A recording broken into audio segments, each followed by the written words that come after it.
पहला सेंटेंस है मुझे जाना है, मुझे जाना पड़ता है, मुझे काम करना है, मुझे काम करना पड़ता है।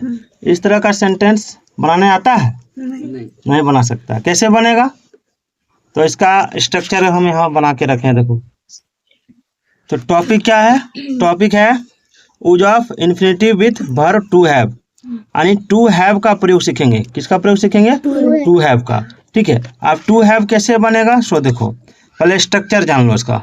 इसका स्ट्रक्चर देखो, हम लोग ये जानते हैं पर्सन 3 तरह का होता है। कौन कौन? फर्स्ट पर्सन, सेकंड पर्सन और थर्ड पर्सन। ठीक है। नंबर 2 तरह का होता है, सिंगुलर और प्लूरल। ठीक है ना? प्लूरल नहीं, प्लूरल। ठीक है। अब फर्स्ट पर्सन में जो सब्जेक्ट होता है वो आई होता है और वी होता है ना? सेकंड पर्सन में यू होता है। क्या होता है? यू। सेकंड पर्सन में क्या होता है? यू होता है। थर्ड पर्सन में ही होता है, फिर सी होता है, फिर कोई एक नाम होता है या फिर कोई एक नाउन होता है। ठीक है ना? और प्लूरल में दे होता है। क्या होता है? दे। अब किसके साथ क्या लगेगा? हैव किसके साथ लगेगा? अब देखो, टू हैव जो है, ठीक है, इसका रूप क्या होता है? टू हैव का इसका रूप होता है हैव, हैज, ठीक है, हैड, शैल हैव, ठीक है, और विल हैव। क्या होता है? Will have. ठीक है। अब किसके साथ क्या लगेगा? सो देखो, अब है आई, तो आई के साथ हैव लगता है, जैसे आई हैव। ठीक है। वी के साथ हैव लगता है, वी के साथ क्या लगता है? हैव लगता है। ठीक है। यू के साथ भी हैव लगेगा, यू के साथ भी हैव लगेगा, यू के साथ हैव लगेगा। ही के साथ हैज लगेगा। क्या लगेगा? हैज। सी के साथ हैज लगेगा। राम के साथ हैज लगेगा। दे के साथ हैव लगेगा। ये हो गया हैव का प्रयोग मतलब किसके साथ होता है? हैज का प्रयोग किसके साथ होता है? अब है टू हैव का प्रयोग कहाँ करेंगे? हम बोलेंगे I have to read, I have to read. ठीक है। तो इसमें जो नियम लगा वो लगा हैव प्लस इन्फिनेटिव। क्या हुआ? Have plus infinitive. अब इन्फिनेटिव किसको कहते हैं?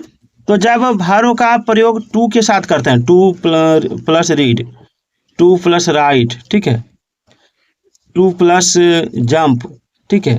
तो इसको जो कहा जाता है ये कहलाता है इन्फिनेटिव। क्या कहलाता है? इन्फिनेटिव। ठीक है। तो जैसे यहाँ पे क्या है? यहाँ पे आई हैव टू रीड, तो इसका मतलब क्या होता है? मुझे पढ़ना है या मुझे पढ़ना पड़ता है। ये बाध्यता शो करता है। ठीक है। बाध्यता शो करता है कि नहीं, तुमको ये काम करना पड़ेगा। ठीक है। तो कैसे बनेगा? देखो इसमें अब है मुझे जाना है। पहला सेंटेंस क्या है? मुझे जाना है। तो मुझे जाना है, तो मुझे का क्या होता है? आई होता है। क्या कर रहा है? वो मार खाएगा, हम जानते हैं ना। मुझे जाना है, क्या हो जाएगा? आई। और आई के साथ लगेगा हैव। क्या लगेगा? हैव। और अभी इन्फिनेटिव का प्रयोग हम सिखाए, वर्ब के साथ पहले टू लगा दो तो इन्फिनेटिव हो जाएगा। तो जाना का अंग्रेजी क्या होता है? गो होता है। तो इसमें टू लगाएंगे, टू गो। मुझे जाना है, आई हैव टू गो। ठीक है। मुझे जाना है। अब मुझे जाना पड़ता है, मुझे जाना पड़ता है, तो I have to go. Same बनेगा, क्योंकि ये बाध्यता है। मुझे जाना है तो मुझे जाना पड़ता है, दोनों में बाध्यता है। ठीक है। तो आई हैव टू गो और आई हैव टू गो दोनों में लगेगा। अब मुझे काम करना है, तो मुझे काम करना है, तो आई का प्रयोग होगा, I have to work, I have to work. मुझे काम करना है। अब यही चीज बनेगा नीचे वाला, मुझे काम करना पड़ता है, तो I have to work, I have to work. ठीक है। अब है हम लोग को पटना जाना है, हम लोग को पटना जाना है, तो हम लोग का अंग्रेजी वी होता है। ठीक है ना? और वी के साथ हम क्या बोले थे? वी हैव, हैज नहीं, वी हैव टू गो। अब कहीं हम लोग दूर जगह जा रहे हैं, किसी जगह पर जा रहे हैं, तो उस जगह के नाम के पहले प्रीपोजिशन का टू का प्रयोग होगा। ठीक है ना? We have to go Patna, मुझे पटना जाना है या मुझे पटना जाना पड़ता है, तो we have to go Patna. अगर बोलेंगे हम लोग को जाना पड़ता है, तो we have to go, we have to go. अब उसे खाना पड़ता है, उसे यानी ही, और ही के साथ हैज लगेगा। क्या लगेगा? हैज। तो ही हैज, खाना का अंग्रेजी क्या होता है? ईट। और यहाँ इन्फिनेटिव का प्रयोग करना है तो टू ईट लगेगा। ही हैज टू ईट, उसे खाना पड़ता है।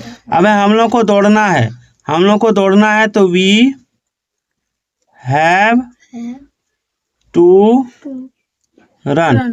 ठीक है, वी हैव टू रन। अब आपको वहां जाना है तो यू के साथ हैव लगता है, यू हैव टू गो। वहां का अंग्रेजी होता है देयर। क्या होता है? There. You have to go there. अब श्याम को गाना है, तो श्याम एक नाम है, तो इसके साथ हैज लगेगा। Shyam has to sing. अब देखो, इसका इस तरह भी लिखा रह सकता है, श्याम को गाना होता है तो Shyam has to sing, Shyam को गाना पड़ता है तो श्याम हैज टू सिंग, क्योंकि इसमें बाध्यता और जबरदस्ती वाला काम होता है। ठीक है ना, मजबूरी इसमें दिखाता है कि मुझे ये काम करना पड़ता है, मैं भूखा हूं, मुझे खाना पड़ता है। अब उन लोगों को अस्पताल जाना पड़ता है, तो उन लोगों का अंग्रेजी दे होता है, और दे के साथ हैव लगता है। They have to go to the hospital. ठीक है, हॉस्पिटल। अब सीता को पत्र लिखना है, तो सीता टू राइट ये लेटर नहीं, लेटर। अब उसे खाना होता है,